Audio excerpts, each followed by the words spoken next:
ते law of attraction, ज्याच्यामध्ये तुम्ही गाडी अट्रॅक्ट करता, आकर्षित करता, घर अट्रॅक्ट करता, चांगला जॉब आकर्षित करता, जॉबमध्ये प्रमोशन अट्रॅक्ट करता, हो. रिलेशनशिप्स इम्प्रूव्ह करता, अशा गोष्टी होऊ लागतात. ते रिसोर्सेस मिळतील जेणेकरून तुम्हाला ती गाडी लवकरच घेता येईल. Okay, okay. म्हणजे अर्थात समजा हे तुम्ही जे सांगितलं, हे थोडक्यात व्हिज्युअलाइज करणं किंवा ते फीलिंग घेणं त्यासाठी हा चांगला अभ्यास आहे. अर्थातच. जोपर्यंत तुम्ही गाडीमध्ये बसत नाही आहात, गाडीमध्ये बसल्यावर ज्या भावना येतात, त्याचा अनुभव नाही घेत, तोपर्यंत तुम्हाला आयडिया नाही येणार, की तुम्हाला गाडीमधली ती फीलिंग काय? आणि हां. जेव्हा तुम्हाला त्या फीलिंग्स यायला लागतात, त्यावेळेस तुमचं मॅनिफेस्टेशन अजून पॉवरफुल होतं आणि तुम्ही गाडी लवकरच मॅनिफेस्ट करू शकता. बरोबर. मॅनिफेस्ट करण्यासाठी बऱ्याच काही मेथड्स आहेत. एक पॉवरफुल मेथड आहे, जी फार छोटीशी आहे, सोपी पण आहे आणि ती अशी पॉवरफुल मेथड आहे, की ती केल्याने तुमचं मॅनिफेस्टेशन फार लवकर होईल ओके. आणि तुम्हाला लवकर यशही मिळेल. ती टेक्निक आहे 4, 7 आणि 9. हे बिलकुल नाही चालणार, कारण की तुमच्या एनर्जीज आणि इमोशन्सच तुमचे अजून अलाइन झाले नाहीयेत. तुम्ही ते फीलिंग्सच नाही आणत आहात.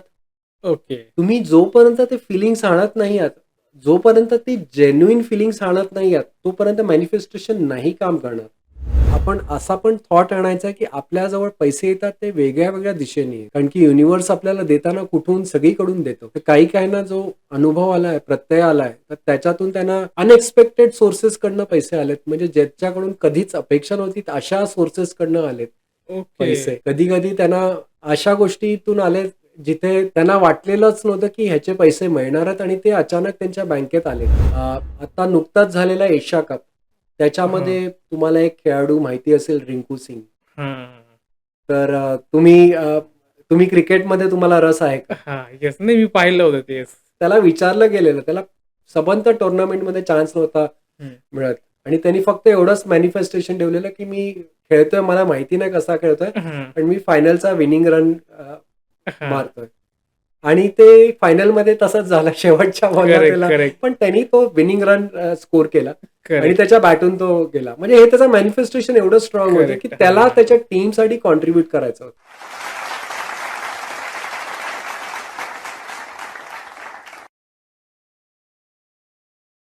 नमस्कार. मी गणेश कुंभार आपल्या सगळ्यांचं स्वागत करतो गोष्ट फायद्याची आपल्या पॉडकास्टमध्ये. मंडळी, सुरुवातीच्या हायलाइट्समध्ये तुम्हाला कळलेच आहे, की आजचा आपला पॉडकास्टचा विषय काय आहे. Law of attraction. Law of attraction exactly काय काम करतो, कसं काम करतो, आपल्या आयुष्यात आयुष्य बदलण्यासाठी कशाप्रकारे प्रभावी काम करतं, हे आपल्याला माहिती करून घ्यायचंय आजच्या पॉडकास्टमधून. अर्थात जी लोक आपले पहिल्यापासून सबस्क्रायबर आहेत, ज्यांनी अगोदरचे आपले लॉ ऑफ अट्रॅक्शनचे एपिसोड बघितलेत, त्यांना माहिती असेल एक्झॅक्टली लॉ ऑफ अट्रॅक्शन काय आहे. पण तरी बऱ्यापैकी लोकांना खूप सारे प्रॉब्लेम्स येत आहेत, की एक्झॅक्टली एखादी गोष्ट मॅनिफेस्ट केली तर ती वर्क करत नाहीये. टेक्निक माहितीये, पण ती कशी वापरायची याच्यामध्ये ते चुकतायत. याविषयी त्यांच्या मनात काही संभ्रम आहेत. सो हे सगळे संभ्रम आज आपण या पॉडकास्टमध्ये घेणार आहोत आणि त्याविषयी कंप्लीट सोल्युशन आजच्या पॉडकास्टमध्ये आपल्याला मिळणार आहे. आणि याविषयी अधिक मार्गदर्शन करण्यासाठी आज आपल्या स्टुडिओमध्ये आलेले आहेत आशिष मोकाशी सर, जे लॉ ऑफ अट्रॅक्शन आणि लाईफ कोच आहेत. सर, तुमचं आमच्या स्टुडिओमध्ये खूप खूप स्वागत आहे. धन्यवाद. आमच्या प्रेक्षकांना सांगा, एक्झॅक्टली तुम्ही आता लाईफ कोच हे तुमचं जे काम आहे किंवा लॉ ऑफ अट्रॅक्शन कोच म्हणून तुम्ही काम करता, तर एक्झॅक्टली एखाद्या व्यक्तीची लाईफ सेट करून देणं हे तुमचं काम असतं. तर ते काम तुम्ही कसं करता आणि त्याविषयी जरा लोकांना सांगा. लॉ ऑफ अट्रॅक्शन म्हणजे काय? ते फीलिंग्स म्हणजे भावना, हं. आपले विचार, थॉट्स, आपले बिलीफ्स म्हणजे आपले विश्वास आणि आपले जे तत्व असतात हां, आणि जी कृती आपण करतो म्हणजे ॲक्शन. इंग्रजीत आपण ज्याला ॲक्शन बोलतो. हां. ह्या गोष्टींवरती आधारित आहे. आणि सर्वात महत्त्वाचं म्हणजे आपण जे बोलतो, की विचार सर्वात महत्त्वाचे आहेत. हो, विचार नक्कीच महत्त्वाचे आहेत हां, आणि विचार जे आपल्या मनामध्ये येतात, ते का येतात हे आतापर्यंत जास्ती कोणी अॅनलाईज नाही केलं. हां. म्हणून आपल्याला कुठेतरी त्याच्यावरती एक अ, आपल्याला अवेअरनेस पाहिजे, की हे कुठे आपलं चुकतं, काय हां. बरोबर आहे आणि काय चुकीचं आहे आणि काय बदल करायला पाहिजे. हं.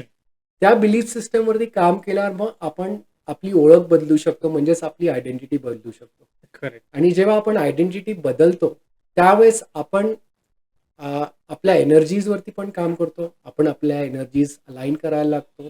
कधी आपण लॉ ऑफ अट्रॅक्शनमध्ये अफर्मेशन्स म्हणतो, पण आपल्या भावना त्याच्याबरोबर एक कनेक्टेड नसतात, अलाइन नसतात. हां. म्हणून ते लॉ ऑफ अट्रॅक्शन कधी काम नाही करत. हं.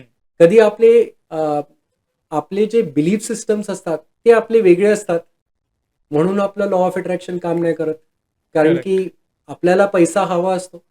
पण आपण लहानपणापासून ऐकत आलोय की पैसा वाईट आहे आणि वाईट माणसांकडेच पैसे जास्ती आहेत. हे आपण ऐकत आलो. समाजातही तेच आजही आपण ऐकत आलो आहोत. पण ह्या कुठेतरी बिलीफ सिस्टममुळे आपल्याला त्या गोष्टी आपल्याला साध्य करता नाही येत. आणि म्हणूनच ह्याचं एक अवेअरनेस पाहिजे, ह्याची हां. जागरूकता पाहिजे, की आपल्यामध्ये काय बदल घडवायचे आहेत, काय क्लॅरिटी पाहिजे, ज्याच्याने आपण लॉ ऑफ अट्रॅक्शन आणि मॅनिफेस्टेशन लवकरात लवकर साध्य करू शकतो. मग आता एक्झॅक्टली हाच मेन प्रश्न हाच आहे, की लॉ ऑफ अट्रॅक्शन म्हणजे एक्झॅक्टली काय? आणि ते कशाप्रकारे वर्क करतं? तर लॉ ऑफ अट्रॅक्शन म्हणजे एक जादूची छडी आहे. ओके. तर त्यांनी काही जादू तुम्ही करू शकता. हं. जगातल्या सर्व जादू करू शकता. पण त्या जादू तुम्हाला चांगलं कार्य करण्यासाठी वापरायच्या. ओके. म्हणजेच it is for the good of all people.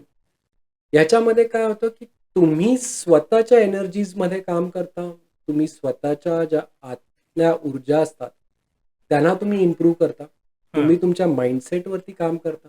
तुम्ही जेव्हा तुमच्या माइंडसेटवरती काम करता, त्यावेळेस तुमचा कुठे ना कुठेतरी एक बिलीफ सिस्टम बदलतो, की मी ह्या गोष्टी करू शकतो. आणि जेव्हा तुम्ही बिलीव्ह करायला लागता, तुम्हाला एक विश्वास येतो, की हं.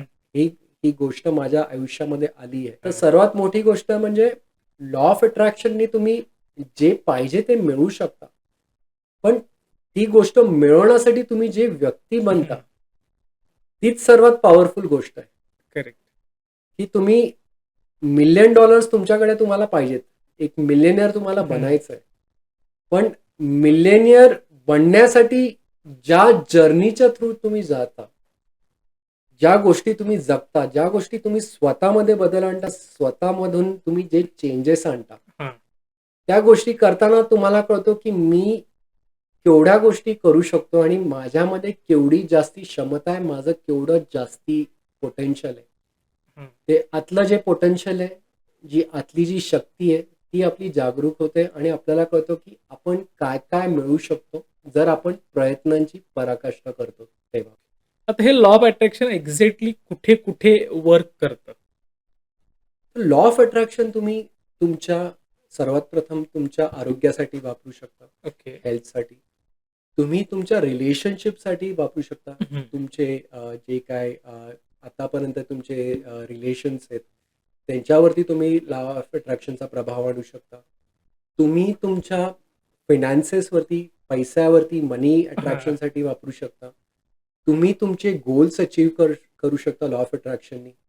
तुम्ही तुमच्या हायर पर्पजची म्हणजे तुमचं सोलचं जे पर्पज आहे, तुम्हाला काय करायचं आहे, हां. त्याची क्लॅरिटी तुम्ही लॉ ऑफ अट्रॅक्शननी मिळवू शकता. तुम्ही वेल्थ मॅनिफेस्ट करू शकता आणि तुम्ही सर्वात इम्पॉर्टंट आजच्या घडीला जी गोष्ट आहे, ती म्हणजे करिअर. हं. तर तुम्ही तुमचं करिअरमध्ये तुम्ही ग्रोथ आणू शकता. ज्याच्यानी तुम्हाला बऱ्याचशा गोष्टी तुमच्यासाठी सोप्या होऊन जातात. हां, हां.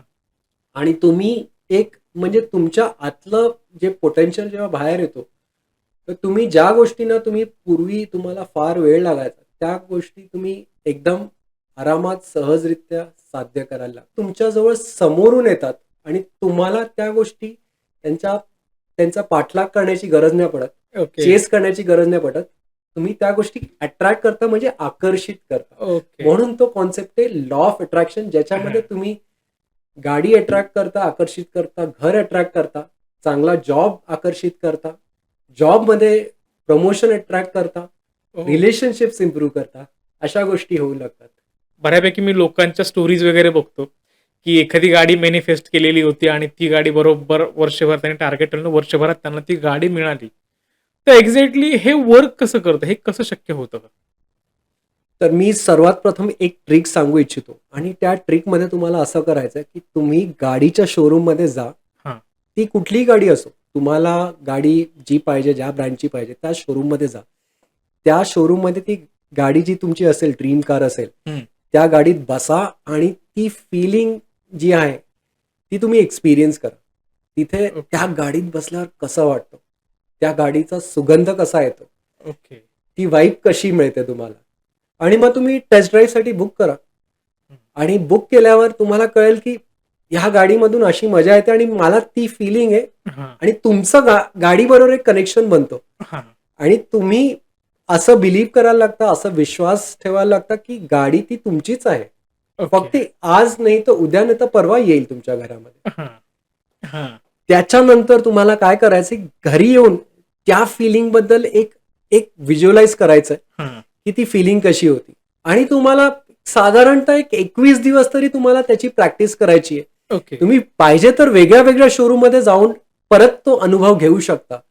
पण असा तुम्हाला बिलीफ आणायचा, असा विश्वास आणायचा, की गाडी ती तुमचीच आहे ओके. आणि ती भावना जी येते त्याच्याबरोबर तुम्ही एकदम एकरूप झाले आहात.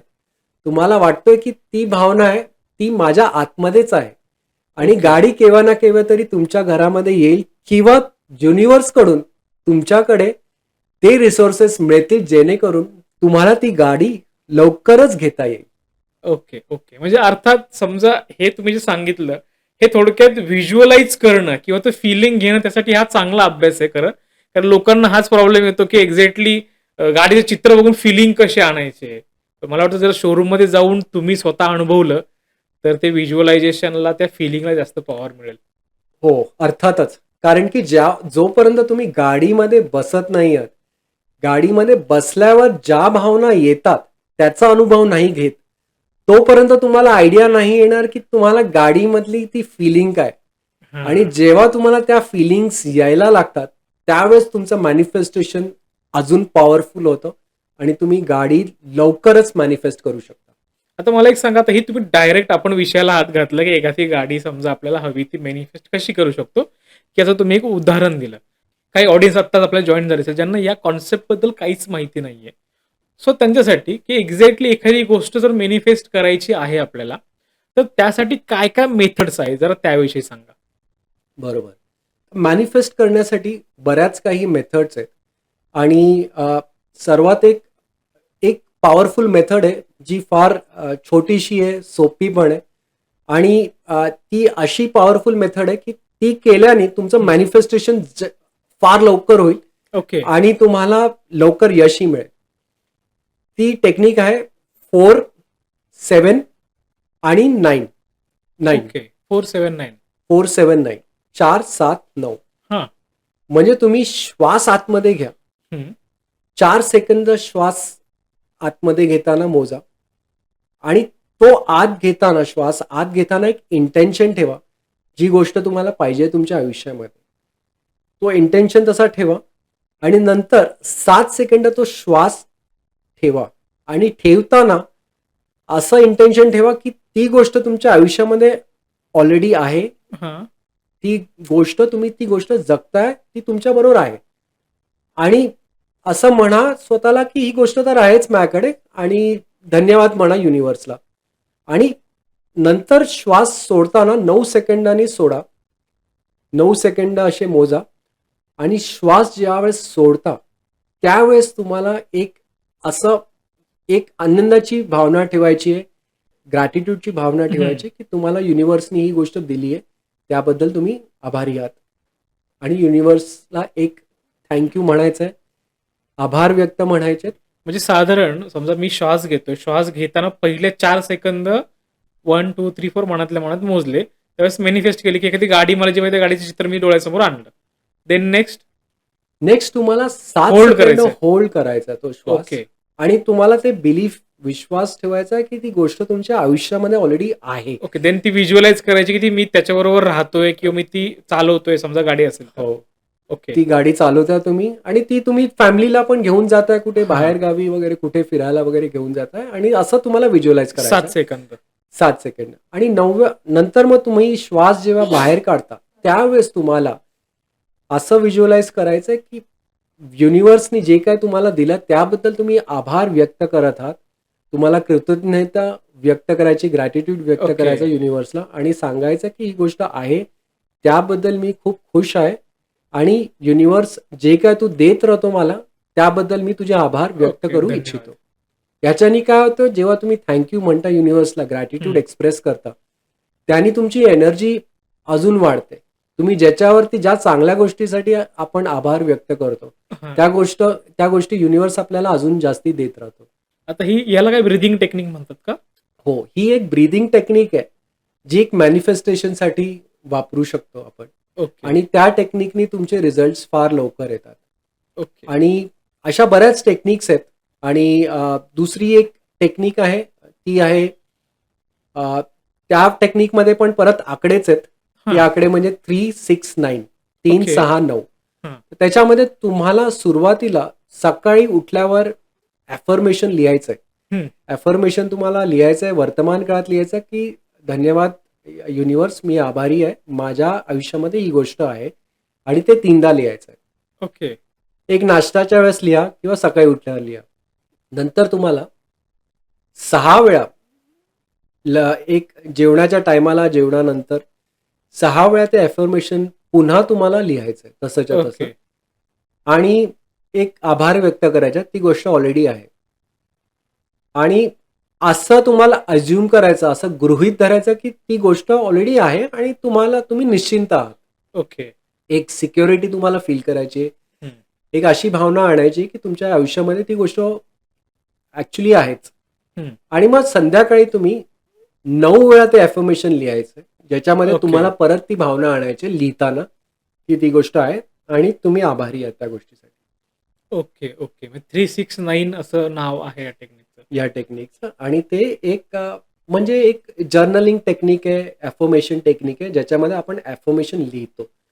कारण ओके. की लिहिणं ही फार पॉवरफुल गोष्ट आहे. जेव्हा आपण ओके. जर्नल करतो, जेव्हा लिहितो, त्यांनी खूप क्लॅरिटी येते आणि जेव्हा आपण लिहायला लागतो, तर युनिव्हर्सकडे ती एक एनर्जी जाते ओके. आणि आपण ती एनर्जी देतोय आपल्या डिझायर्सना, आपल्या इच्छांना आणि आपण त्या इच्छांना एक आकार देतोय. हां.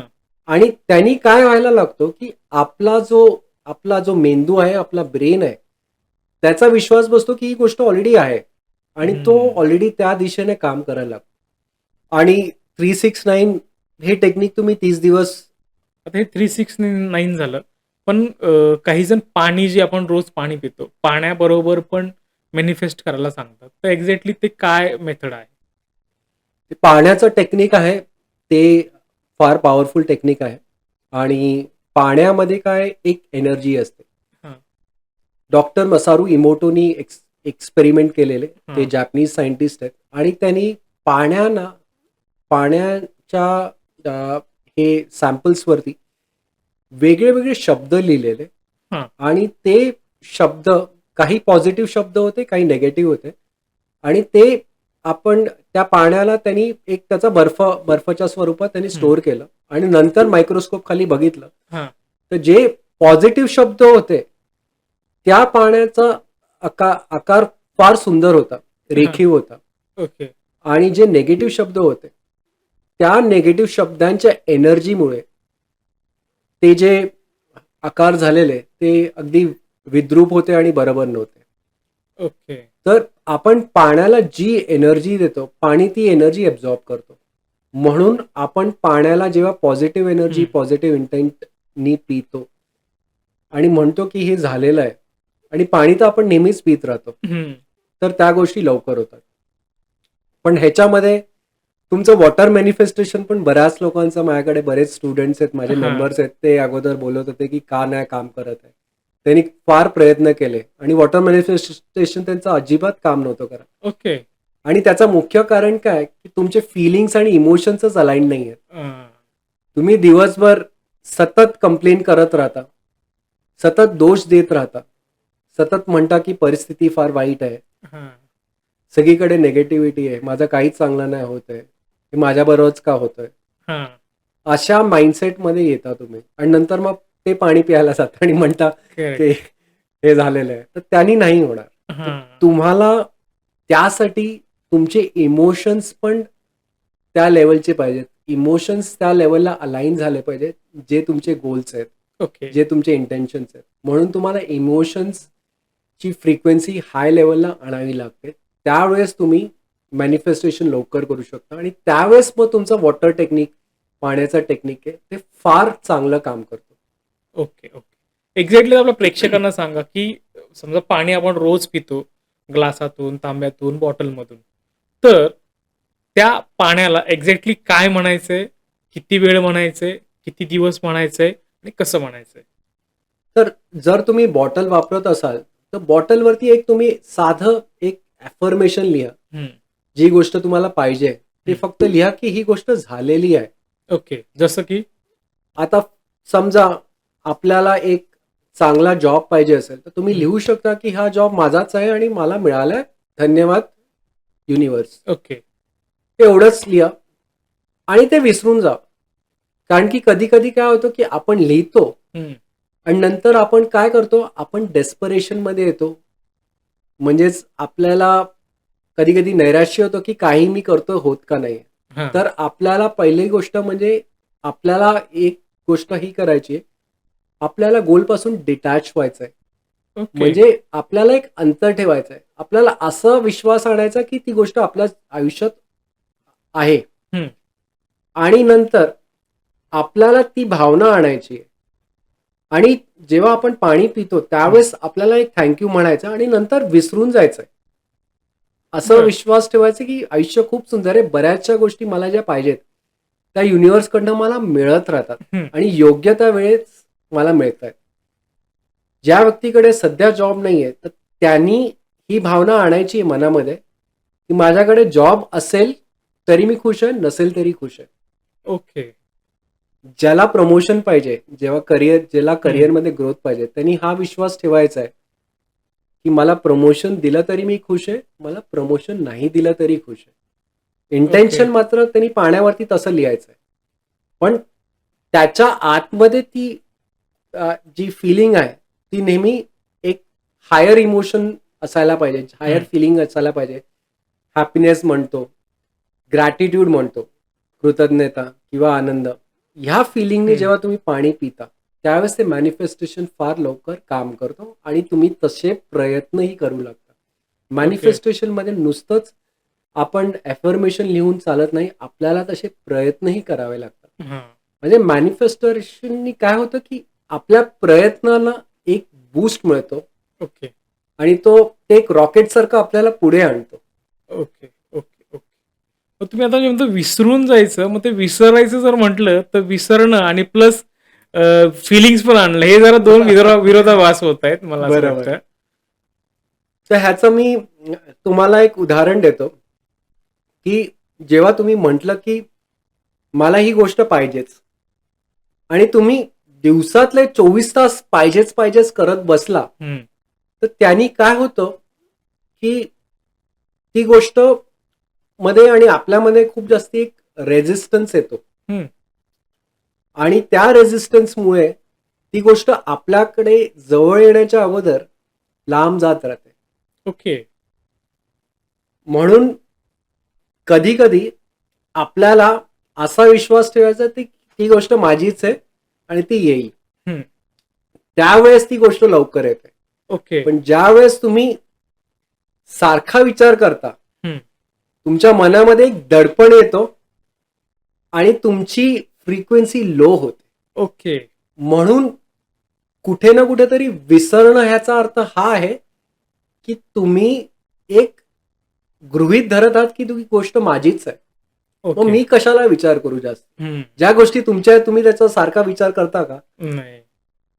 तर हे तसं टेक्निक आहे. म्हणजे जेव्हा तुम्ही ओके. कमी विचार करता, त्यावेळेस तुम्हाला एक विश्वास येतो, की ती गोष्ट तुमच्याकडेच आहे. ती फीलिंग येते, सिक्युरिटीची फीलिंग येते, की ती गोष्ट ऑलरेडी तुमच्याकडे आहे. तुमच्या आयुष्यात आहे, तुमच्या जीवनामध्ये आहे. म्हणून तुम्हाला ती भावना आणायची आहे, की माझ्याजवळ ती आहेच. ओके. आणि मग त्या लेवलनी जेव्हा तुम्ही एक आपले एफर्मेशन्स म्हणता, एक मॅनिफेस्टेशन परत ट्राय करता, प्रयत्न करता, तर ते मॅनिफेस्टेशन फार लवकर होतं. Okay, okay, okay. पण नॉर्मली आता गोष्ट अशी होते, की लोकांना टेक्निक कळाली, काय गोल अचीव्ह करायचं हेही माहिती आहे. पण ज्यावेळेस ते व्हिज्युअलाइज करतात, तर त्यावेळेस खूप सारे विचार डोक्यामध्ये येतात. म्हणून जो थॉट त्यांना आयुष्यात अचीव्ह करायचा आहे किंवा जे गोल अचीव्ह करायचं आहे, ते त्या थॉटला डिस्टर्बन्स जास्त होतो निगेटिव्हिटीमुळं. मग ही निगेटिव्हिटी घालवण्यासाठी काय ऑप्शन आहे? बरोबर. आजच्या घडीला निगेटिव्हिटी खूप आहे. तुम्हाला आणि म्हणजे मी ह्याला इट इज नॉट की कशाला आपण दोष देऊ शकतो. पण ह्या हं, गोष्टीच आता झाल्यात, सोशल मीडिया झाला, हं, त्याच्यामध्ये चांगल्या गोष्टी पण आहेत, वाईट गोष्टी पण आहेत. आणि तुम्ही उठल्यावरच तुमचा मोबाईल बघणार, रील्स बघणार, हं.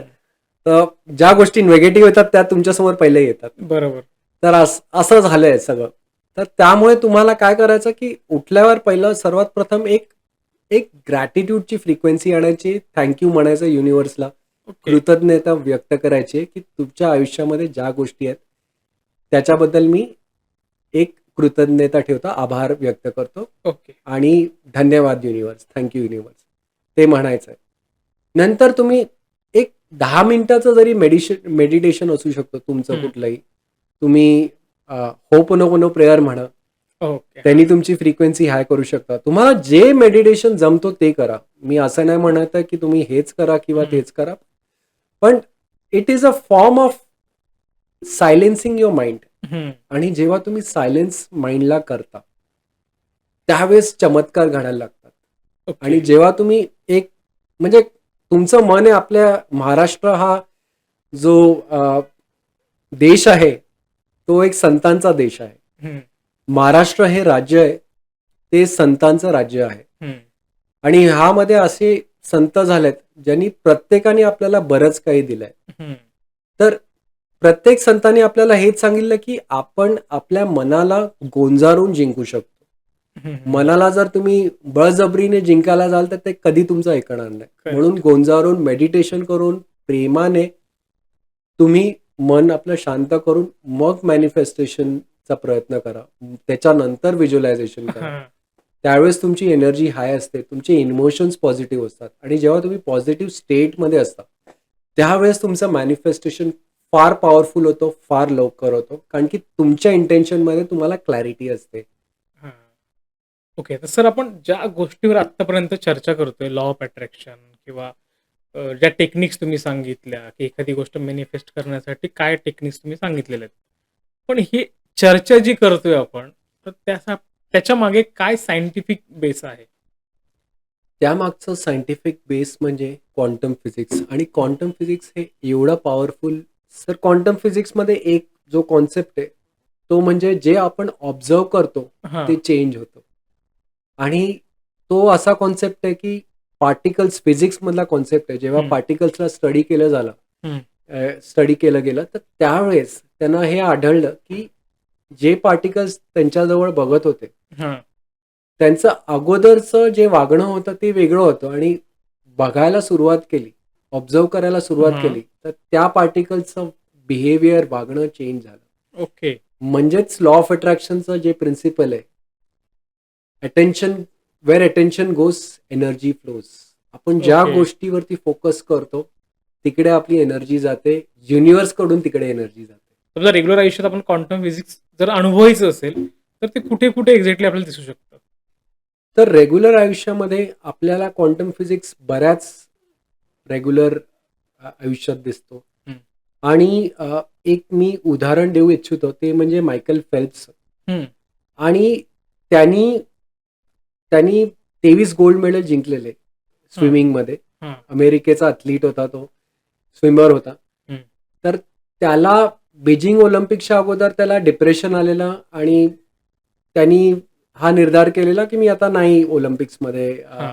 परत पार्टिसिपेट करणार. पण हां. त्याला त्याच्या कोचने मोटिवेट केलं, की नाही तुझ्यामध्ये फार क्षमता आहे, तू करू शकतो. आजही तू क्रांती घडवू शकतो. कारण ओके. की तुझ्यामध्ये ते पोटेन्शियल आहे, ते वेस्ट नाही गेलं पाहिजे. त्यावेळेस त्यांनी ठरवलं की मी ओलिम्पिक्समध्ये भाग घेणार आणि त्यांनी व्हिज्युअलायझेशन सुरुवात केली. हं. व्हिज्युअलायझेशनमध्ये त्यांनी असा बिलीफ ठेवला की मी ओलिम्पिक्समध्ये नेहमीच जिंकतो. म्हणजे त्यांनी प्रॅक्टिसही केली, त्याचं व्हिज्युअलाइज केलं, म्हणजे डोळ्यासमोर ते चित्र आणलं ओके. की प्रत्येक त्यांनी जे हात-पाय मारले स्विमिंग करताना, हे जलतरण पटू होते, तर ते स्विमिंग करताना जे हात-पाय मारले ते व्हिज्युअलायझेशन केलं आणि त्यांनी प्रत्येक सिनॅरिओला त्यांनी व्हिज्युअलाइज केलं ओके. आणि तो कॉन्फिडन्स आणला आणि ज्यावेळेस ते ऑलिम्पिक्समध्ये होते, हं. अ, तर त्यावेळेस त्यांच्या चष्म्यामध्ये पाणी गेलेलं. पण बरं. त्याचा काही प्रभाव नाही त्यांच्यावरती झाला, कारण की त्यांनी ऑलरेडी तो सिनॅरिओ व्हिज्युअलाइज केलेला ओह! आणि म्हणून त्यांनी अगोदरच डोळ्यापुढे ते चित्र आणलेलं, की माझ्या डोळ्यात चष्म्यावरती पाणी गेलं, तरी मी पोहतो आहे आणि तरी मी सर्वांच्या पेक्षा खूप फास्ट स्पीडनी जातोय आणि एवढ्या स्पीडनी जातोय, की माझ्या मागे कोण मला दिसतच नाहीये. ओके. आणि त्यांनी वर्ल्ड रेकॉर्ड त्यावेळेस ओह! आणला. तर this is a very mind bending concept जो क्वांटम फिजिक्सचा आहे आणि क्वांटम फिजिक्सवरती आजही फार रिसर्च होत आहे आणि त्याच्यामध्ये हे कळतं की everything is energy, universe energy. आणि निकोला टेस्लानी सर्वात प्रथम सांगितलेलं की जे काय जग आहे सर्व काही एनर्जीनी सुरुवात होते हां. आणि मॅटर नंतर येते. तर तुम्ही पहिली एनर्जीनी तुम्ही त्या इंटेन्शनला आणता, त्या इंटेन्शनला तुम्ही आकार देता आणि हं. नंतर तुमच्या आयुष्यामध्ये येते. तर कॉन्सेप्ट म्हणजे आपले सगळे लॉ ऑफ अट्रॅक्शन आणि मॅनिफेस्टेशनचे जे कॉन्सेप्ट आहेत ते हां. सायंटिफिक कॉन्सेप्ट आहेत आणि त्याची प्रेरणा मिळाली आहे ते क्वांटम फिजिक्समध्ये. ओके. आणि दुसरा एक पॉवरफुल कॉन्सेप्ट आहे तो म्हणजे मल्टिवर्सचा. बरं. तर ह्यामध्ये अल्बर्ट आइन्स्टाईन हे फार मोठे सायंटिस्ट होते. तर त्यांनी सांगितलेलं की असं एक पॅरलल युनिव्हर्स आहे ज्याच्यामध्ये आपण दोघे इथे बोलतोय, हां. तसं एक दुसऱ्या कुठच्या ब्रह्मांडामध्ये आपण ह्याच गप्पा मारतोय. ओके. डुप्लिकेट असल्यासारखं. हो. बरं. आणि असाही कॉन्सेप्ट आहे मल्टिवर्सचा ज्याच्यामध्ये, कारण की युनिव्हर्स हे अनंत आहे, तर असाही कॉन्सेप्ट आहे मल्टिवर्समध्ये ज्याच्यामध्ये आपण गप्पा मारतोय आणि आपण दोघेही बिलियनियर्स आहोत. ओके. ही एक रियालिटी आहे. आणि ज्यावेळेस काय होतं, ज्यावेळेस नेगेटिव्ह विचार करतात, त्यावेळेस तुम्ही ती नेगेटिव्ह रियालिटी सिलेक्ट करता. ओके. तर तुम्हाला जर पॉझिटिव्ह रियालिटी अट्रॅक्ट करायची आहे, तर तुम्ही त्या युनिव्हर्समधनं ती एनर्जी आणायची आहे, ज्याच्यामध्ये ऑलरेडी तुमच्याकडे विपुलता म्हणजे अबंडन्सची जी ती ओके. एनर्जी आहे. ओके. तर तुम्हाला त्या एनर्जीला तुमच्या आयुष्यामध्ये आणायचं आहे. मग आता मला एक सांगा, आता हे तर आपल्याला कळालं, की प्लेसोबो इफेक्ट एक्झॅक्टली काय आणि कसा वर्क करतो. मग समजा एखाद्याला घर घ्यायचं असेल, प्रत्येकाचं स्वप्न असतं, की प्रत्येकाचं घर असावं. तर घर घेण्यासाठी काय मेथडनी ते मॅनिफेस्ट केलं पाहिजे? तर घर घेण्यासाठी सर्वात पहिले तुम्हाला एक मनापुढे एक चित्र आणायचं आहे, की तुम्हाला कुठल्या प्रकारचं घर घ्यायचं आहे. हं. किती 1 BHK, 2 BHK जे आपण म्हणतो किंवा तुम्हाला काय घर घ्यायचं आहे. हां. तुम्हाला जे पहिलं घर घ्यायचं ते तुम्ही विचार करा किंवा दुसरं असेल, तिसरं असेल, कितवंही असेल. हं. नंतर तुम्ही त्याच्या आतमधले तुम्हाला इंटिरियर्स कसे पाहिजेत, हं. त्याच्या बाहेरचं कसं पाहिजे, एक्सटिरियर कसं पाहिजे, बाहेरचे सराउंडिंग्स कसं पाहिजेत, ह्याचा विचार करा, ह्याचं चित्र आणा. हं. नंतर तुम्ही घर बघायला जा. घर ओके. बघायला जा, आतमध्ये बघा, ती एनर्जी, ती फीलिंग घ्या. कारण की प्रत्येक घरामध्ये एक वाइब वेगळी असते, ती करेक्ट. एनर्जी वेगळी असते. हं. आणि प्रत्येक आपण घरामध्ये जातो, आपल्याला ती एक एनर्जी एक आढळते, एक फील होते, प्रसन्नता वाटते. करेक्ट. हां. तर ते जे काय तुम्हाला ती वाइब पाहिजे, त्याची तुम्हाला भावना आणायची, फीलिंग आणायची आणि तुम्हाला ती घरं बघायला सुरुवात करायची आहे. आणि नंतर ज्यावेळेस तुम्हाला पसंत पडेल किंवा एक वाटलं, की अच्छा मला असं पाहिजे, तर तुम्ही डोळ्यासमोर ते चित्र रोज आणत जा, झोपण्यापूर्वी आणा, ओके. झोपून उठल्यावर आणा आणि युनिव्हर्सला म्हणा, थँक यू, माझ्या आयुष्यात ऑलरेडी हे घर आलंय. ओके. आणि मग तुम्ही तसे प्रयत्नही करा, जेणेकरून तुमच्यामध्ये त्या क्षमता जागरूक होतील. तुम्ही अशा लेव्हलला इतक्या लवकर पोहोचाल, की तुम्ही ते तुमच्या जवळ येईल. तुम्हाला ओके. घराच्या जवळ जाण्याची गरज नाही पडणार. मग लोकं नॉर्मली असा विचार करतात. आपल्याला कमेंट्समध्ये पण अशा कमेंट्स येतात, किंवा फक्त मॅनिफेस्ट करायचं तर आम्ही लिहितो, व्हिज्युअलाइज करतो, सगळं करतो, पण काहीच काम करणार नाही. मग हे चालणार आहे का? ते बिलकुल नाही चालणार, कारण की तुमच्या एनर्जीज आणि इमोशन्सच तुमचे अजून अलाइन झाले नाहीयेत. तुम्ही ते फीलिंग्सच नाही आणत आहात. ओके. तुम्ही जोपर्यंत ते फीलिंग्स आणत नाही आहात, जोपर्यंत ती जेन्युइन फीलिंग्स आणत नाही आहात, तोपर्यंत मॅनिफेस्टेशन नाही काम करणार. तर त्याचं उत्तर जर मला द्यायचं आहे, तर तुम्ही मॅनिफेस्टेशन आणि लॉ ऑफ अट्रॅक्शन ह्या सगळ्या ज्या सायंटिफिक मेथड्स आहेत, त्याचा वापर करा. पण त्या जागोजाग तुम्हाला प्रयत्नांची पराकाष्ठा पण करावी लागेल. हो. तुम्हाला रिसोर्सेस पण पाहिजेत, ते पण तुम्हाला हातपाय मारावेच लागतील. करेक्ट. आणि त्याशिवाय तुम्हाला म्हणजे त्या गोष्टी साध्य नाही करता येणार. कारण की घर घेणं आजच्या तारखेला जरा कठीण गोष्ट आहे, पण ती कठीण नाहीये जर तुम्ही प्रयत्नांची पराकाष्ठा केली आणि ओके. तुम्ही तो एक बिलीफ आणला की हे घर तुम्ही घेऊ शकता. हं.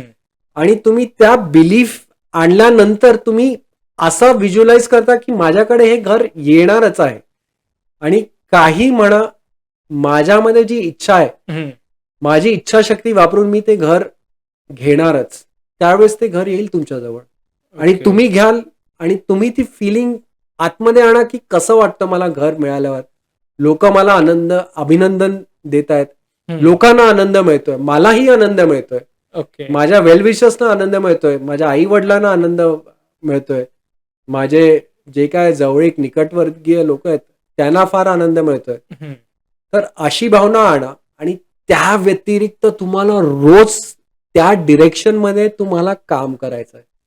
ओके. म्हणजे लॉ ऑफ अट्रॅक्शनमध्ये तुम्हाला मॅनिफेस्टेशन म्हणजे तुम्हाला व्हिज्युअलाइज करायचं आहे, अफर्मेशन्स लिहायचे आहेत, फीलिंग्स, इमोशन्स आणायचे आहेत. हां. त्याच्याबरोबर तुम्हाला रोज प्रयत्न करायचे आहेत.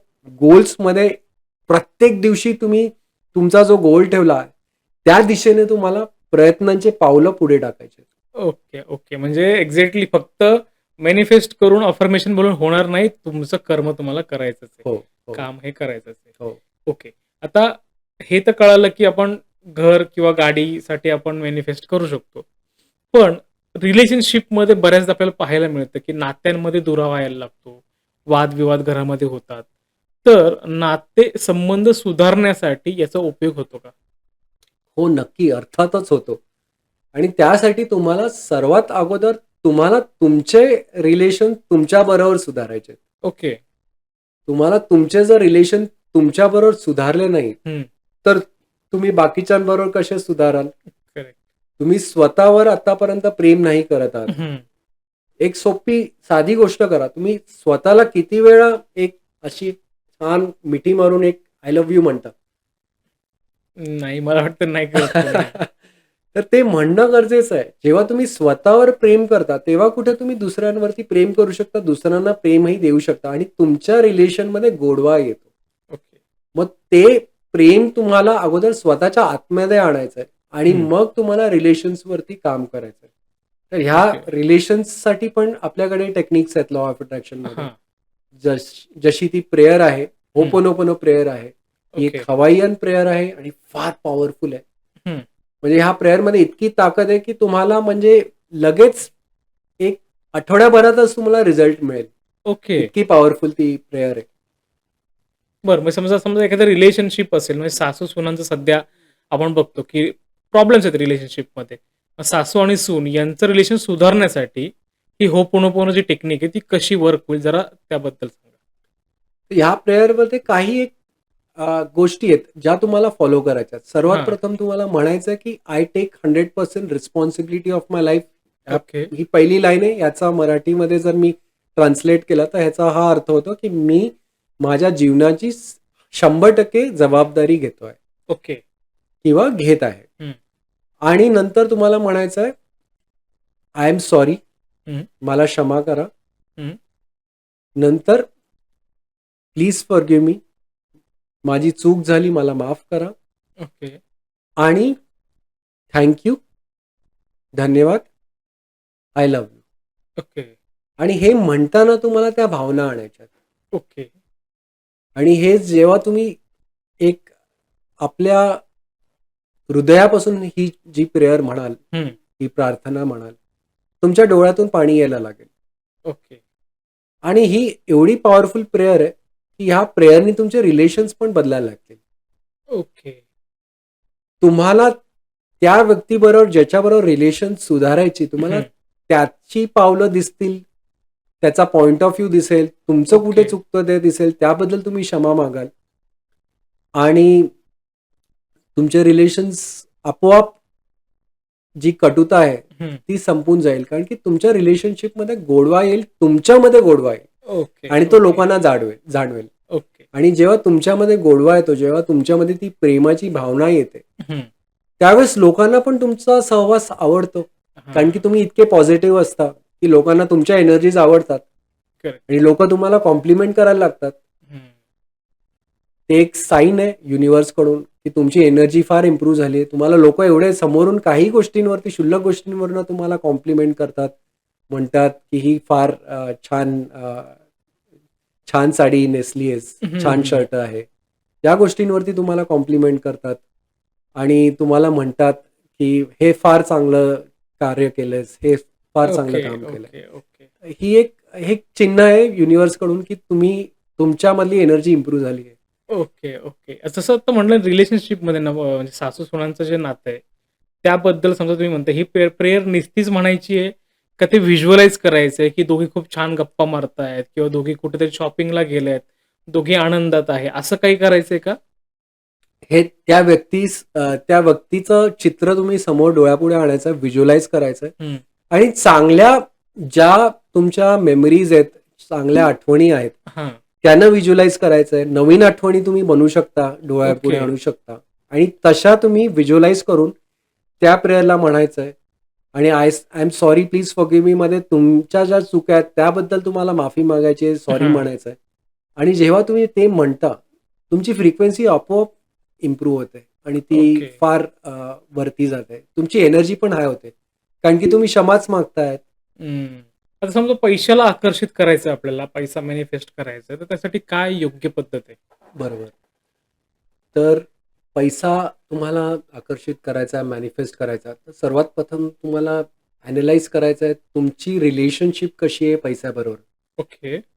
तुम्ही पैशाला बघून घाबरताय का तुम्हाला कशी फिलिंग येतात ती तुम्हाला जाणून घ्यायची आहे. हां.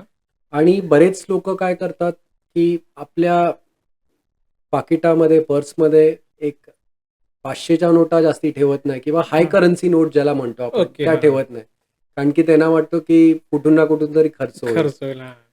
तर ते तुम्हाला ठेवायला पाहिजे कारण की तुम्हाला तो विश्वास एक आणावा लागेल, की तुम्हाला पैसा एक मिळतच जाणार आहे. हां. तुम्हाला तुम्हाला ती फीलिंग आणायची आणि तुम्हाला विचार असा आणायचा, की तुमच्याकडे पैसा येतच राहणार आहे. ओके. तुम्ही सकाळी उठल्यावर रोज अशा हाय करन्सी नोट्सना तुम्ही एक त्यांचा सुगंध घेऊन तुम्ही एक किस करू शकता. ओके. तुम्ही पैशाला थँक यू म्हणू शकता तुमच्या जीवनात आहे, तुमच्या आयुष्यात आहे. आणि अ, एक एक कॉन्सेप्ट आहे, ज्याला म्हणतो हॅपी मनी आणि त्या कॉन्सेप्टला केन होंडा या जॅपनीज लेखकांनी आणलंय. ओके. आणि त्यांनी सांगितलं, की आपल्याकडे जेव्हा पैसा राहतो, तेव्हा हं. आपण थँक यू म्हणतो. हं. आपण युनिव्हर्सला बऱ्याच वेळेस ग्रॅटिट्यूड करेक्ट. एक्सप्रेस करतो. हां. पण जेव्हा पैसा आपल्याकडून जातो, खर्च होतो, हं. जेव्हा आपण बिलं भरतो हं. किंवा कुठल्याही कारणास्तव तो पैसा आपल्याकडून जातो, पुढे जातो. हां. त्यावेळेस ही पैशाला थँक यू म्हणायचं आहे. एक पॉझिटिव्ह ओके. एनर्जी द्यायची आहे. त्याच्याने काय होतं, की आपल्याकडे जो पैसा येतो तो हॅपी मनी येतो म्हणजे आनंदी पैसा येतो आणि त्या पैशाला एक पॉझिटिव्ह एनर्जी असते, हॅपी एनर्जी असते. ओके. मग आपण पण त्या पैशाला खर्च करताना एक एक आनंदाने खर्च करतो, आनंदाच्या भावनेने. हं. आपल्याकडे येताना पण आनंदाच्या भावनेने येतो. ओके. आणि बरेच लोकांची जी रिलेशनशिप असते पैशाबरोबर, ती कुठेतरी लहानपणी कुठे ना कुठेतरी ती खराब झालेली असते. ओके. त्यांनी पैसे हरवलेले असतात म्हणून त्यांना आई वडिलांकडून त्यांना ओरडा पडलेला असतो हां. किंवा ते पैसे कुठेतरी वायफळ खर्च करत जातात आणि म्हणून पैसे टिकत नाहीत हं. किंवा काहीतरी त्यांनी पैशाशी असं केलेलं असतो ज्याच्यामुळे त्यांची ती रिलेशनशिप खराब होऊन ती एक पॅटर्न झालेली आहे आणि त्या अनुभवाला ते विसरले आहेत. पण ओके. त्यांच्या अंतर्मनाला अजूनही लक्षात आहे. म्हणून त्यांच्याजवळ केव्हा पण जास्ती पैसे येतात, हां. त्यावेळेस ते पैसे टिकत नाहीत. म्हणून तुम्हाला एक एक मेडिटेट करून किंवा एक विचार करून एक आठवण करायची केव्हा तो अनुभव झालेला आणि ओके. म्हणायचं आहे, की ह्यापुढे मी ही पॅटर्न आता ब्रेक करत आहे. आत्तापासून माझ्याजवळ पैसा राहणार, टिकणार आणि तो ग्रो होणार.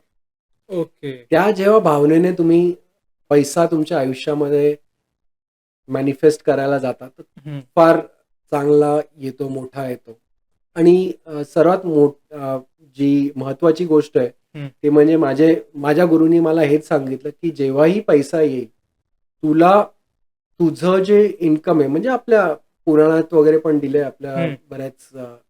हे बरेच आपले संत पण सांगतात, की आपण ज्याला गरज असेल त्याला ॲटलीस्ट पैशानी काही थोडीफार मदत करता येईल ती करायला पाहिजे. ओके. एक मग डोनेशन इन्कमचे थोडक्यात. काही आपण एक चॅरिटीसाठी डोनेट करू शकतो, ओके. अन्नदान करू शकतो. कोणाला गरीबाला एक शिक्षणासाठी गरज आहे, तर त्याला आपण मदत करू शकतो. आपल्या परीने जे करता येईल, ओके. ते थोडीफार आपण मदत आपल्या इन्कममधनं केलेली पाहिजे. त्यांनी काय होतं, की आपल्याकडे युनिव्हर्सकडून पैसे अजून जास्ती येत राहतात. कारण की आपण तो ओके. पैसा चांगल्या कार्यासाठी वापरत आहोत. Okay, okay. पण नॉर्मली असं बघितलं जातं, की पैसा येतो, पण तो पैसा टिकत नाही. मग काय कारण असू शकते यामागे? ह्यामागे कारण हेच असू शकतो, की तुमचं रिलेशन एक तर चांगलं नाहीये पैशाबरोबर. हं. नंतर तुम्ही पैशावरती लक्ष केंद्रित नाही करत आहात. ओके. जसं क्वांटम फिजिक्सचं ते प्रिन्सिपल आहे. हं. Where focus goes, energy goes there. Okay. Where focus goes, energy flows. तर तुम्ही पैशावरती आतापर्यंत कधी फोकस केलाच नाहीये. कारण की तुम्हाला वाटलंय की तुमच्याजवळ टिकणारच नाहीये. तर हां. तुम्ही सगळे जेवढे तुमचे एक्सपेन्सेस आहेत, ते ट्रॅक करायला लागा. ओके. जे वायफळ खर्च आहेत, ते बंद करा. आजच्या तारखेला कोण चांगली पुस्तकं वाचण्यासाठी इन्व्हेस्ट नाही करत. हं. पण Netflixचं सबस्क्रिप्शन ते गरजेचं झालंय. करेक्ट आहे. जे ओ-टी-टी प्लॅटफॉर्म्स आहेत त्याचं सबस्क्रिप्शन पाहिजेच. हं. तर असं झालंय. ते बरेचसे वायफळ गोष्टी आहेत ज्याच्यामध्ये असेच खर्च केले जातात. ते सगळे तुम्हाला एक्सपेन्सेस ट्रॅक करायचे आहेत. नंतर तुम्ही बघायचं की मी काय व्हॅल्यू देऊ शकतो ज्याच्याने माझ्याकडे जास्ती पैसे येतील. ओके. माझ्या जॉबमध्ये, माझ्या नोकरीमध्ये, माझ्या बिझनेसमध्ये ओके. मी केवढी व्हॅल्यू देऊ शकतो ज्याच्याने मला समोरचे जास्ती पैसे देतील. ओहो! तर पैसे तुम्ही जी व्हॅल्यू क्रिएट करता त्याच्यावरती मिळतो. तर त्यामुळे तुम्ही तुमच्यातली क्षमता वाढवायची आहे, ॲबिलिटी, पोटेन्शियल वाढवायचं आहे, हं. ज्याच्याने तुम्ही व्हॅल्यू जास्ती क्रिएट करू शकाल. कारण की पैसे एक एक कल्पना आहे, एक आयडिया हां. आहे, एक एनर्जी आहे. तुम्ही जेवढी जास्ती व्हॅल्यू कराल, तेवढे जास्ती तुमच्याकडे पैसे येतील आणि तुम्ही पैशावरती लक्ष केंद्रित करा. तुमचे खर्च काय आहेत, त्याचा आढावा घ्या. ते ट्रॅक करा तुमचे एक्सपेन्सेस आणि नंतर तुम्ही स्वतःची व्हॅल्यू कशी इम्प्रूव्ह करू शकता, इन्क्रीज करू शकता, त्याच्यावरती लक्ष केंद्रित करा. जेणेकरून तुम्हाला पुढच्या वेळेस जास्ती पैसे मिळतील. समजा आता जसं तुम्ही सांगितलंत, की आपण कशा पद्धतीने ते मॅनिफेस्ट करू शकतो. पण पैशाला समजा आकर्षित करायचं आहे आपल्याकडे, तर सगळ्यात पॉवरफुल टेक्निक काय आणि ते कसे पटकन आपण आकर्षित करू शकतो? पैशाला आकर्षित करण्यासाठी तुम्ही वॉटर मॅनिफेस्टेशननी पैशाचे अफर्मेशन्स म्हणू शकता. ओके. तुम्ही जेव्हा पाणी पित आहात, हां. त्यावेळेस तुम्ही एक इंटेन्शन आणा, की हं. पैसा माझ्याकडे सहजतेने वाहतो. ओके. मी पैशाचा आदर करतो ओके. आणि मी पैशासाठी पात्र आहे. ओके. हे अफर्मेशन म्हणायचे आणि म्हणायचं की माझ्याजवळ विपुलता आहे हं. आणि मनातल्या मनात धन्यवाद म्हणायचं आहे. हं. असे हे 3 इंटेन्शन अफर्मेशन तुम्हाला म्हणून पाणी प्यायचं आहे ओके. आणि एक एक युनिव्हर्सला, ब्रह्मांडाला मनातून आतोआत एक धन्यवाद, त्याचे आभार मानायचे हं. आणि ती फिलिंग आणायची की आपल्याजवळ पैसे येत आहेत आणि बरेचसे आता आलेले आहेत. ओके. ती फिलिंग आणायची आणि मग हे जर तुम्ही कन्सिस्टंटली केलं, तुम्हाला 21 दिवसामध्ये रिझल्ट दिसायला लागेल ओके. आणि काही जणांना तर 3 दिवसामध्येच रिझल्ट आले आहेत. ओके. म्हणजे नॉर्मली प्रत्येक गोटा-गोटाला जर ते म्हटलं तर जास्त इफेक्टिव्ह आहे. जास्ती इफेक्टिव्ह आहे कारण की तुमचा तो विश्वास बसतोय की तुम्ही पैशाचे पात्र आहात. तुमच्याजवळ विपुलता आहे आणि पैसा येतोय तुमच्याजवळ. तो ओके. कुठून ना कुठून तरी युनिव्हर्स देतो.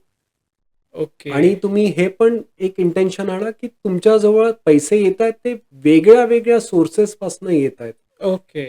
असं नाही की आपल्याला एकाच सोर्सनी येतोय म्हणून आपण बऱ्याचशा वेळेस आपण आपलं आपलं जे आपली जी विचारधारणा असते ती हं. केंद्रित करतो. पण कधी-कधी आपण असा पण थॉट आणायचा की आपल्याजवळ पैसे येतात ते वेगळ्या-वेगळ्या दिशेने येतायत. ओके. कारण की युनिव्हर्स आपल्याला देताना कुठून सगळीकडून देतो. हो, बरोबर आहे. बरोबर. तर काही-काहींना जो अनुभव आलाय, प्रत्यय आलाय, तर त्याच्यातून त्यांना असे अनुभव आलेत, की त्यांना अनएक्सपेक्टेड सोर्सेसकडनं पैसे आलेत. म्हणजे ज्याच्याकडून कधीच अपेक्षा नव्हती अशा सोर्सेसकडनं आलेत ओके. पैसे. कधी-कधी त्यांना अशा गोष्टीतून आलेत, जिथे त्यांना वाटलेलंच नव्हतं, की ह्याचे पैसे मिळणार आहेत आणि ते अचानक त्यांच्या बँकेत आलेत. आता बेसिकली ह्या सगळ्या गोष्टी करायचं म्हटलं, की एक सेल्फ आपला जो होतो तो एक विश्वास असणं गरजेचं आहे. पण कधी-कधी असं होतं ज्यावेळेस आपण हे अफर्मेशन्स बोलतो किंवा ते व्हिज्युअलाइज करतो, तर कुठेतरी एक तो डाऊट येतो. तर मग तो डाऊट येणं चांगलं आहे का वाईट आहे? डाऊट म्हणजे काय? एक निगेटिव्ह एनर्जी. हं. डाऊट म्हणजे तुम्ही युनिव्हर्सवरती विश्वास नाही दाखवत आहात. हां. तुम्ही जेव्हा डाऊट आणता, तेव्हा ती गोष्ट मग तुम्हाला घडण्यास एक रेझिस्टन्स उत्पन्न होतं. हां. ती विलंब होत जाते किंवा ती गोष्ट होतच नाही. ओके. कारण की तुम्ही युनिव्हर्सला एकीकडे म्हणता पण आहे, की तुम्हाला ही गोष्ट पाहिजे, तुमच्या आयुष्यात आली आणि एकीकडे तुम्ही डाऊट म्हणजे एक हां. संशय करताय, की युनिव्हर्स करेक्ट. देईल की नाही देणार. म्हणून सर्वात प्रथम तुम्हाला विश्वास ठेवायचा ती गोष्ट येणार आहे युनिव्हर्सकडनं आणि त्याबद्दल कृतज्ञता व्यक्त करायची, आभार व्यक्त करायचे आहेत, ग्रॅटिट्यूड एक्सप्रेस करायचा ओके. आहे, हां. थँक यू म्हणायचं आहे आणि एक प्रेम भावनेने म्हणायचं की ही गोष्ट आली, थँक यू, अफर्मेशन्स म्हणायचे आणि ते इंटेन्शन तसंच ठेवायचं आहे आणि त्या एनर्जीवरती विश्वास ठेवायचा आहे. मग ती गोष्ट तुमच्या आयुष्यामध्ये लवकर मॅनिफेस्ट होते. Okay, okay. आता नॉर्मली समजा ह्या गोष्टी करायच्या, तर जसं मी म्हटलं, की डाऊट येऊ शकतो आणि मग ते वर्क नाही करणार तुम्ही सांगता, की वर्क करू नाही शकत. मग कधी-कधी लोकांचा एक कम्फर्ट झोन असतो, की आपलं रुटीन जे डेलीचं असतं, प्रत्येकाचं वेगवेगळं आहे. सो तो एक कम्फर्टनेस असून त्याच्यामध्ये ज्यावेळेस आपल्याला ह्या काही गोष्टी ॲड ऑन करायच्या आहेत, तो कम्फर्टनेस सुटत नाही, कम्फर्ट झोन सुटत नाही. मग त्यासाठी काही आपल्याकडे टेक्निक आहे का? किंवा काय करू शकतो त्या संदर्भात आपण? पहिली गोष्ट म्हणजे जर तुम्ही कम्फर्ट झोनमध्ये आहात आणि कुठेतरी तुम्हाला चांगली गोष्ट तुमच्या आयुष्यामध्ये पाहिजे, हं. तर तुम्हाला डिसाईड करायचं आहे की तुम्हाला किती दिवस त्याच कम्फर्ट झोनमध्ये राहायचंय. हां. कारण की सर्वात प्रथम तुम्हाला जर लॉ ऑफ अट्रॅक्शन मॅनिफेस्टेशन तुमच्या आयुष्यामध्ये आणायचं आहे, तर हं. कुठेतरी तुम्ही एक एक संकल्प घेतला आहे की तुम्हाला तुमचं आयुष्य बदलायचं आहे हां. आणि ग्रोथ म्हणतो किंवा ज्याच्यामध्ये तुम्ही एका अ, एका एका लेव्हल 1 नंतर लेव्हल 2, लेव्हल 3, लेव्हल 4 वरती जाता. हां. तर ह्याच्यामध्ये काय होतं, की कुठेतरी तुम्ही अगोदरचं आयुष्य असतो, अगोदरच्या ज्या कम्फर्टेबल गोष्टी असतात, हां. त्या तुम्ही सोडता. मग हां. त्यावेळेस तुम्हाला जेव्हा तुमचं लार्जर पर्पज आयुष्याचा दिसतो, हं. लार्जर आपण जे करायला जन्मलो आहोत, हं. ज्याच्यासाठी आपण जन्म घेतलाय, ते करायला आपण का जन्म घेतलाय, ते जेव्हा आपल्याला डोळ्यासमोर येतो, हं. त्यावेळेस आपल्याला तो कम्फर्ट झोन आपोआप आपणच सोडून देतो. आपल्याला त्या कम्फर्ट झोनमध्ये राहण्याची अजिबात इच्छा होत नाही आणि आपण ओके. स्वतःमध्ये ती एक एनर्जी आणतो, ज्याच्यामध्ये आपण ते प्रयत्न करायला लागतो. ओके.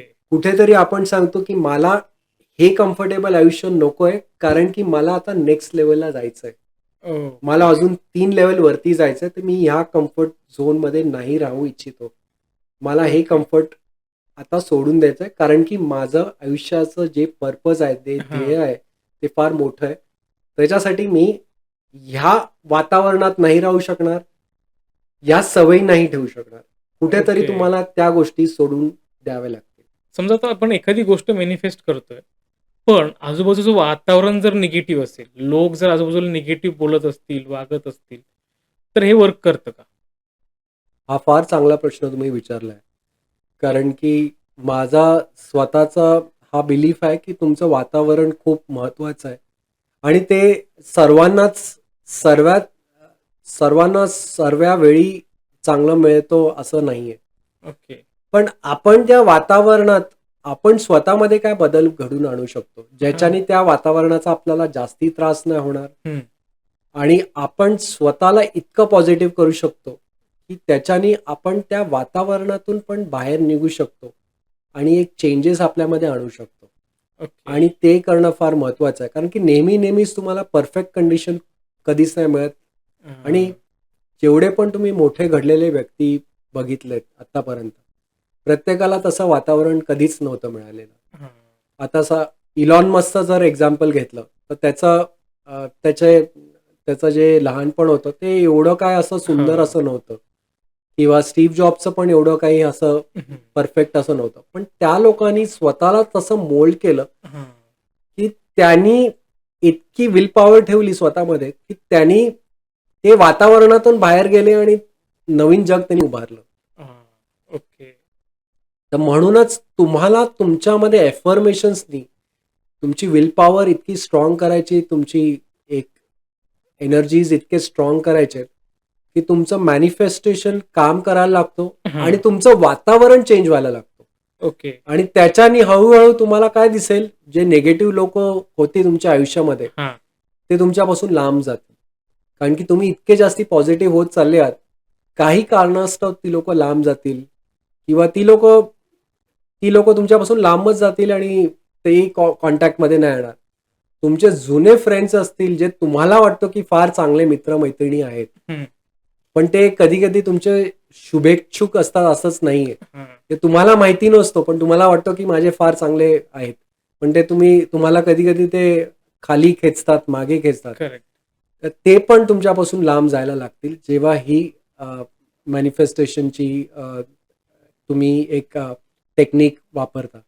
म्हणजे बरेच टेक्निक्स आहेत, पण ह्याच्याने एवढी पॉझिटिव्ह येते, की जे लोकं तुमच्या प्रगतीसाठी चांगले नाहीयेत, ते हां. तुमच्यापासून लांब जायला लागतील. ऑटोमॅटिकली दूर जातील.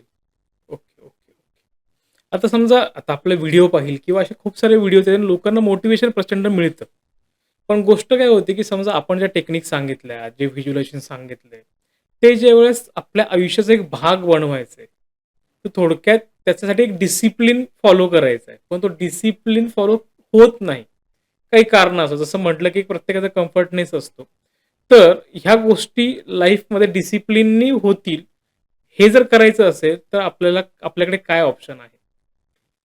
हे करायचं असेल तर डिसिप्लिन ह्याला लागणारच. पण जर तुम्हाला ती डिसिप्लिन नसेल, तर हं. सर्वात प्रथम तुम्ही तुमच्या लाईफचा पर्पज त्याच्यावरती क्लॅरिटी घ्या, ओके. की मला माझ्या लाईफमध्ये काय करायचंय? मी आत्ताच्या लाईफमध्ये खुश आहे की नाही? हं, आणि एक तुम्ही लिहा, की आत्ताचं जे आयुष्य जे चालू आहे कम्फर्ट हं. झोनमधलं, त्यातल्या ते जे कम्फर्ट झोनमधलं चालू आहे, त्यातल्या तुम्ही वर्स्ट पॉसिबिलिटीज लिहा. एका ओके. कागदावरती लिहा, की हं, सर्वात वाईट ह्याच्यानी काय होऊ शकतं? हं. कम्फर्ट झोननी काय-काय होऊ शकतं? ओके. तुम्ही फिटनेसमध्ये फोकस नाही करत आहात, तर ह्यानी सर्वात वाईट काय होऊ शकतो? तुम्ही टॉक्सिक रिलेशनशिपमध्ये आहात, तर ह्यानी काय वाईट होऊ शकतो? हं, तुम्ही टॉक्सिक जॉब्समध्ये आहात, तर त्याच्यानी काय वाईट होऊ शकतो? हं. आणि ह्याच ठिकाणी तुम्ही राहून काय-काय वर्स्ट पॉसिबल जे सर्वात वाईटातले वाईट आउटकम्स आहेत, ते एका कागदावरती लिहायचे. हां. आणि मग ते लिहायचेत आणि मग बघा ते आउटकम्स काय आहेत. ते कडून बघून तुमच्या अंगामध्ये एक एनर्जी येईल, की बाबा मला हे आउटकम्स नको आहेत. हं. मग तो पेपर तुम्हाला जाळून टाकायचा आणि म्हणायचंय, की आतापासून मला लाईफ माझा इम्प्रूव्ह करायचा आहे. ओके.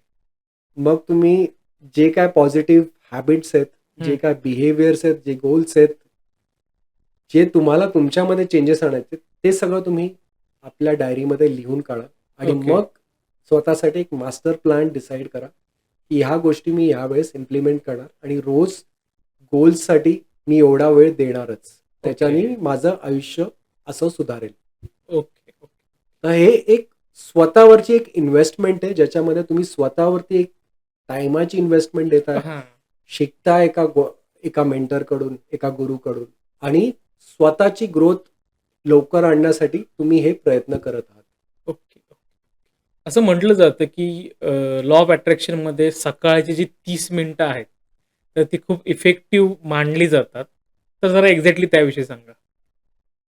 हा फार चांगला प्रश्न विचारलाय. आपल्या पुराणातही लिहिलं आहे, उपनिषदमध्ये ह्याच्यामध्ये पण सर्वीकडे लिहिलं आहे, की एक सकाळची वेळ असते ती एक पवित्र वेळ असते. हां. ब्रह्ममुहूर्त ज्याला म्हणतो किंवा तुम्ही सकाळी तुम्हाला जास्ती लवकर उठणं जमत नसेल, तरी सकाळी तुम्ही एक एक थीटा स्टेटमधनं येत असता. हं. तर त्याच्यानंतर तुमची तुमची माइंडसेट असते. तर त्याला तुम्ही ज्याला एक्सपोज करता, हां. त्यानी तिची माइंडसेट घडते.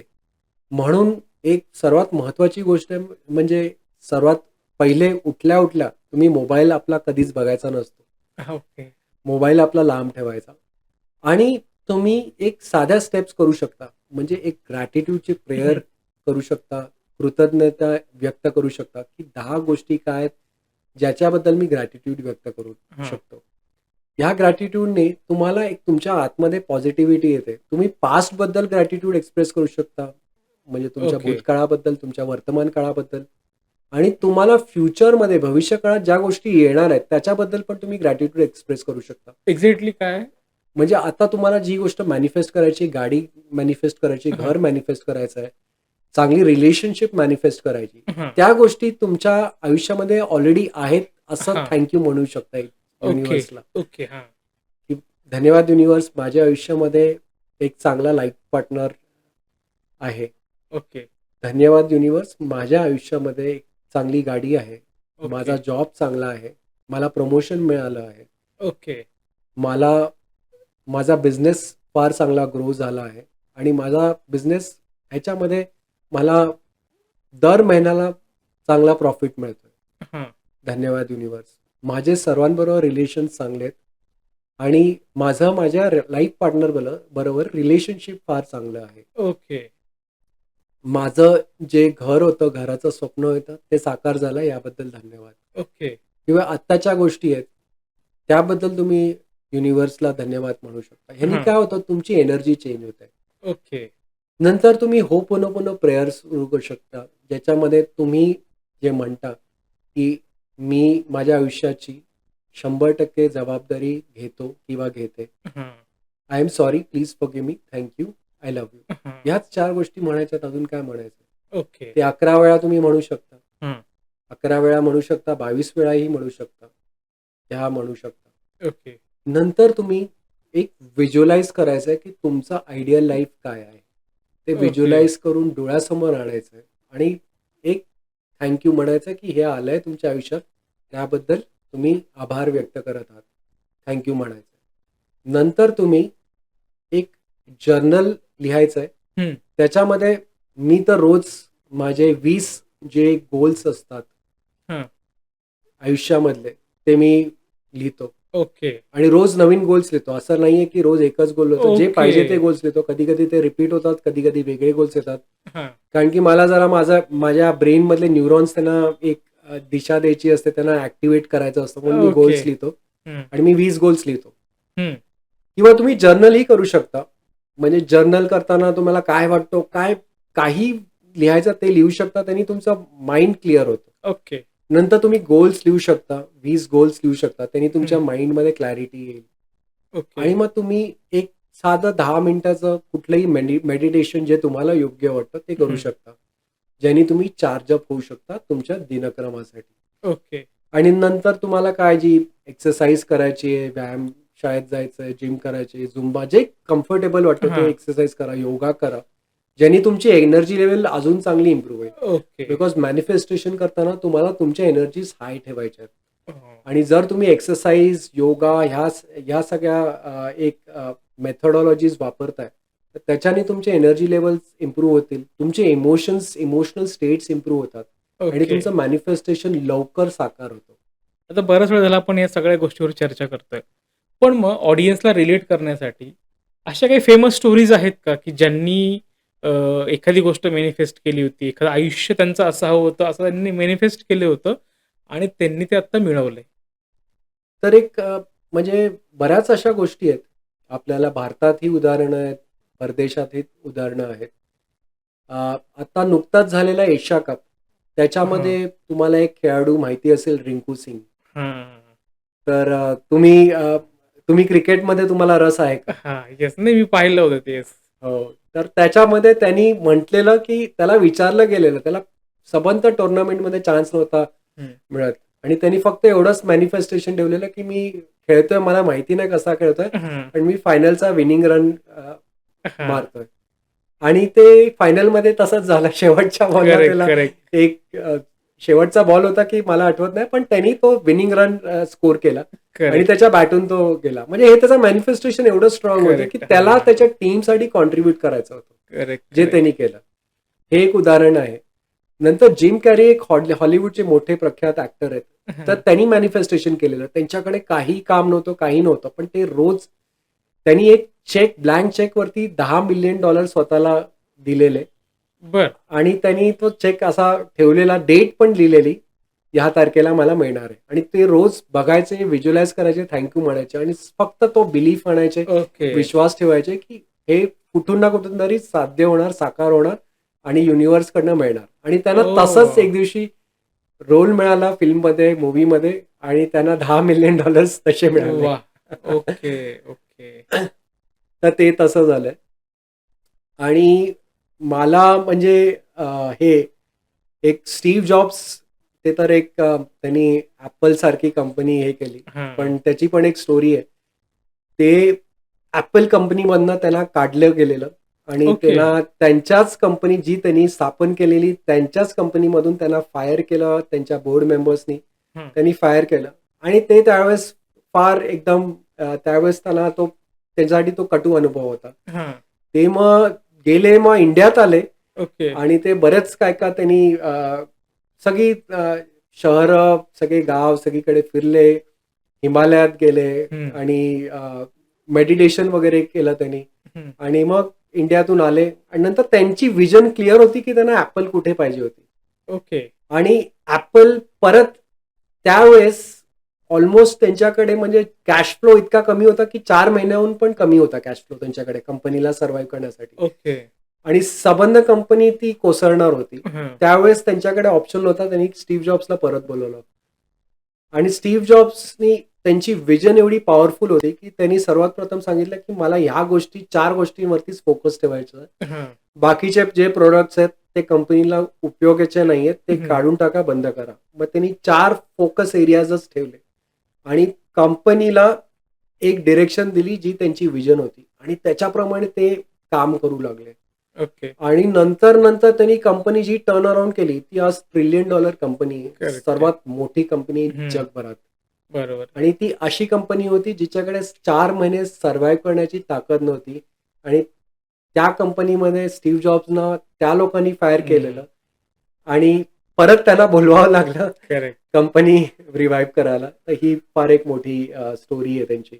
म्हणजे ओके. त्यांच्या पुस्तकात मी वॉल्टर आयझॅक्सनचं ते पुस्तक वाचलंय. ते मला ओके. माझ्यासाठी फार त्यांनी एक प्रेरणा मिळाली. ओके. आणि असं आताचं उदाहरण घ्यायचं तर इलॉन मस्क, हं. त्यांची जी कंपनी आहे SpaceX. हं. तर SpaceX अशी कंपनी आहे जी रॉकेट्स पाठवते आणि इलॉन मस्कची ती विजन आहे, की त्यांना मार्सवरती रॉकेट्स पाठवायचे आहेत. हो. त्यांना आपल्या ह्युमॅनिटीसाठी काहीतरी करायचं आहे हं. आणि त्यांचं ते विजन आहे, की मला तिथे मार्सवरती रॉकेट पाठवायचं आहे, कारण की आपल्याला फ्युचरमध्ये त्यांचा विजन आहे, की आपण मार्सवरती पण स्थायिक व्हावं माणसाने. करेक्ट. हो. ही त्यांची विजन आहे. म्हणजे ही फार जगावेगळी विजन आहे. करेक्ट. पण त्यांना ती काही करून ती साकार करायची आहे. तर त्यांनी तसे रॉकेट्स बनवायला सुरू केले आणि SpaceX कंपनीकडे एकदम अशी वेळ आलेली, की त्यांच्याकडेही कॅश फ्लो नव्हता. ती कंपनी डुबणार होती. हं. पण तरी 3 रॉकेट फेल झाले, तरी सुद्धा 4थं रॉकेट त्यांनी परस्यू केलं आणि ते जाऊन परत आलं. ओके. तर ते रॉकेट जमिनीवरती आलं आणि हे असं पहिल्यांदा असं जगात कोणी रॉकेट असं बनवलंय, जे वरती जाऊन, आकाशात जाऊन हां. ते परत खाली तसंच्या तसं रिटर्न आलंय. त्याच जागेवरती आलंय. करेक्ट. आणि म्हणजे ह्याच्यासाठी तुम्ही एक म्हणजे कायम चमत्कारच म्हणू शकता. कारण की हां. त्यांचं असं रॉकेट सायन्स एवढं असं स्ट्रॉंग बॅकग्राऊंड नव्हतं, पण त्यांनी फक्त पुस्तकं वाचली हम्म. आणि ते इम्प्लिमेंट केलं. आणि ओके. त्यांची टेस्ला कंपनी होती. त्या टेस्ला कंपनीमध्ये त्यांनी इतकं संशोधन केलं, त्याच्यामध्ये क्रांती एक घडवली इलेक्ट्रिक हा. व्हेकल्समध्ये. आणि ती टेस्ला कंपनी असं म्हणत होते की काय ही काय कंपनी काय करणार, पण आज ती कंपनी त्याचं जे नेटवर्थ आहे ते मर्सिडीज पेक्षाही जास्ती आहे. Correct, correct, correct. म्हणजे मला वाटतं या सगळ्या गोष्टी जर मॅनिफेस्ट केल्या तर त्यामुळेच त्या शक्य झाल्यात ऍक्च्युली. बिलकुल. Okay, okay, okay. आता मला एक सांगा, सोशल मीडियावरती म्हणजे समजा YouTubeवरती खूप सारे व्हिडिओज आहेत, खूप सारे रील्स आहेत. मग लोकांना असा प्रश्न पडेल, की ते बघून किंवा ते व्हिडिओ बघून, त्या रील्स बघून मग आम्ही आमचं एखादा गोल अचीव्ह करण्यासाठी मॅनिफेस्ट करू शकतो. तर मग कोचची काय गरज आहे? तुम्हाला काय वाटतं? तर एखादी व्यक्ती जेव्हा YouTube बघून करण्याचा प्रयत्न करते, त्यावेळेस YouTubeमधनं शिकायला तर मिळतो, चांगलंच शिकायला मिळतो. पण ॲक्शन घेते ह्याची काही तुम्हाला गॅरंटी नसते. पण जेव्हा तुम्ही गुरूकडनं शिकता, त्यावेळेस गुरु तुमच्याकडनं करून घेतो, एक दिशा देतो आणि एक हां. क्लॅरिटी मिळते. त्यामुळे गुरूकडनं शिकणं हे नेहमीच उत्तम आहे. ओके. आणि आपल्या महाराष्ट्रामध्ये तर ती संस्कृतीच आहे, की एखाद्या गुरूकडनं शिकणं. तुम्ही सचिन तेंडुलकरचंच उदाहरण घ्या. ते आजही रमाकांत अचरेकरांचं उदाहरण देत आले आहेत, हं. की जे काय घडले ते रमाकांत अचरेकर सरांच्या एक पुश असतो त्याच्यामुळे घडले. जे त्यांनी योग्य वेळी त्यांना सांगितलं, की तू असंच करायला पाहिजे आणि त्याच्यामुळे सचिन तेंडुलकर एवढा मोठा क्रिकेटपटू झाला. हं. तर त्यामुळे कुठल्याही मोठ्या तुम्ही व्यक्तीचं एक उदाहरण जरी घेतलं किंवा हं. कुठून पण असे सक्सेसफुल झालेले लोक बघितले, कुठे ना कुठे त्यांच्या यशामध्ये गुरुचा एक हातभार लागतो आणि ओके. त्यांचं मार्गदर्शन असतोच. ओके. म्हणजे मला असं वाटतं, की कोच एवढ्यासाठी गरजेचं आहे, की एखादी गोष्ट जर आपल्याला मॅनिफेस्ट करायची आहे, तर ती कुठल्या पद्धतीने करायची? त्याची योग्य पद्धत काय? कुठे चूक होती आहे का? जे गोल ठेवलेत, ज्या डेटला ते अचीव्ह झाले पाहिजे, तर ते अचीव्ह करण्यासाठी किती वेळा केलं पाहिजे? काय इंटेन्शननी केलं पाहिजे? तर हे गुरु जास्त पटकन सांगू शकतो. हो. ज्या लोकांनी आतापर्यंत पॉडकास्ट पाहिला आहे, त्यांना कळलं असेल, की लॉ ऑफ अट्रॅक्शन एक्झॅक्टली काय आहे? ते कसं वर्क करतं? आणि सरांनी खूप छान एक्सप्लेन केलंय. चांगली आणि मोठ्या-मोठ्या व्यक्तींची उदाहरणं दिलीत, ज्यांनी लॉ ऑफ अट्रॅक्शन करून त्यांचे गोल अचीव्ह केले आहेत. तुम्हालाही तुमच्या आयुष्यातले जर गोल काही अचीव्ह करायचे असतील, काही मॅनिफेस्ट करायचं असेल, तर सरांचा नंबर आता स्क्रीनवरती दिसतोय. सर कोचिंगही घेतात. ते तुम्हाला 100% याच्यावरती नक्की गाईडन्स करतील. आत्ता फोन करा किंवा WhatsAppवर तुम्ही मेसेज करू शकता. ओके. सर आता बराच वेळ झाला गप्पा मारतोय आपण, जरा थांबूयात. तुम्ही तुमचा अमूल्य वेळ दिला त्याबद्दल तुमचे खूप खूप आभार. धन्यवाद. धन्यवाद. तुम्हाला जर पॉडकास्ट आवडला असेल तर लाईक, शेअर आणि सबस्क्राईब करायला विसरू नका. भेटूयात पुढच्या पॉडकास्टमध्ये एका नवीन विषयासह. नमस्कार.